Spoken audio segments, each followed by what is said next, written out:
Well, now, Russian President Vladimir Putin has warned against attempts by certain countries to dominate the world. In the past decades, basic principles of international cooperation have been increasingly ignored. Principles won in pain by mankind after the hardship of war. We have seen attempts to create a unipolar world. We see a military bloc mentality expanding. All this undermines the stability of global development. Putin made the remarks in his address commemorating the 70th anniversary of the Soviet Union's victory over Nazi Germany. US President Barack Obama has boycotted the festivities, as have the leaders of Britain and France, Russia's other key allies during the Second World War. Ties between Washington and Moscow have reached an all-time low over the crisis in Ukraine. Well, to discuss this more, let's go to Leesburg and talk to Mike Billington with the Asia Desk of the Executive Intelligence Review. Welcome, sir. Mr. Billington, I think the Russian president was alluding to the United States when he denounced any attempt for a unipolar world. Do you think the era of a unipolar world has come to an end, or are there signs of its comeback? There's no question but that the Anglo-New York axis is functioning as a unipolar world, as sort of like the gods of Olympus sitting on top of Olympus throwing their thunderbolts out, while in fact the mountain is crumbling out from under them. Besides what Mr. Putin said in Moscow today, the reality is that not only did the Russian army, all services, parade through Beautiful Square, which is called Red Square, but it's actually Beautiful Square, but also the whole Chinese military was there.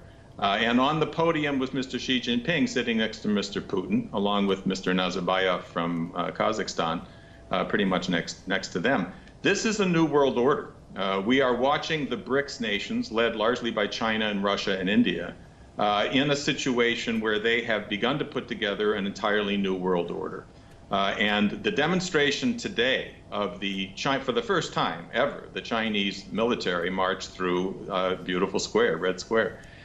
This was a very clear demonstration that the attempt by Obama and his British backers, Mr. Cameron, who unfortunately apparently used vote fraud to get back in for 5 years, who are planning on continuing their policy of waging war wherever they want, whenever they want, and using Ukraine and the Middle East as excuses for provoking a war with Russia, willing to go to war with Russia precisely because they see that Russia, China, and India, through heading up new world financial systems, the Asian Infrastructure Investment Bank, the BRICS and New Development Bank, and demonstrating that they are not going to back down to the military threats, represents a threat to the collapsing Western financial system. They know it's collapsing. They know that the European and American financial system is kaput. It's going under.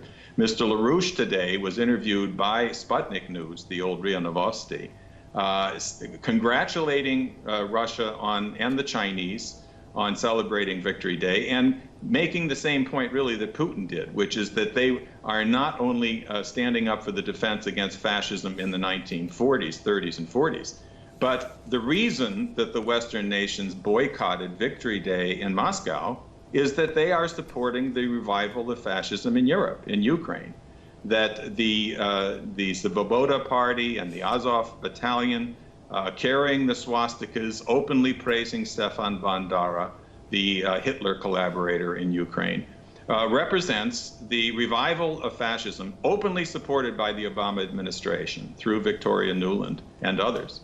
And not only in Ukraine, but in other parts of Eastern and Western Europe.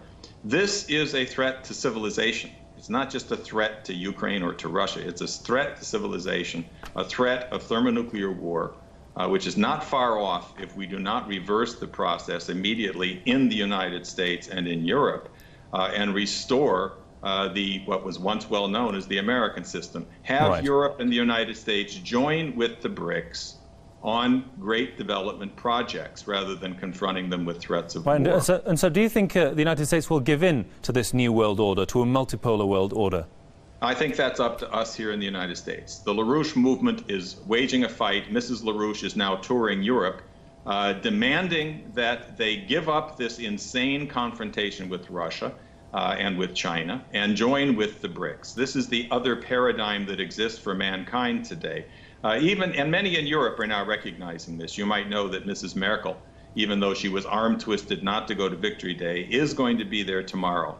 And Steinmeier, the foreign minister from Germany, was there for the parade and very clearly said we have to restore relations with Russia. This confrontation between NATO and Russia has no reason, no basis. It's insane, and it's leading us to war. Mr. Berlusconi, the former president of Italy, prime minister, said today that the empty seats in Moscow, the seats where the entire West, other than Mr. Tsipras from Greece, who is there, and of course the Greeks are very close to joining with the BRICS. They probably will be the first European nation to join with the BRICS. But the empty seats from the US, from Britain, from Russia, from France, and so forth, represent a failure of the West, not a boycott of Russia, but a demonstration of the collapse and the failure of the West financially, economically, strategically, and threatening a war.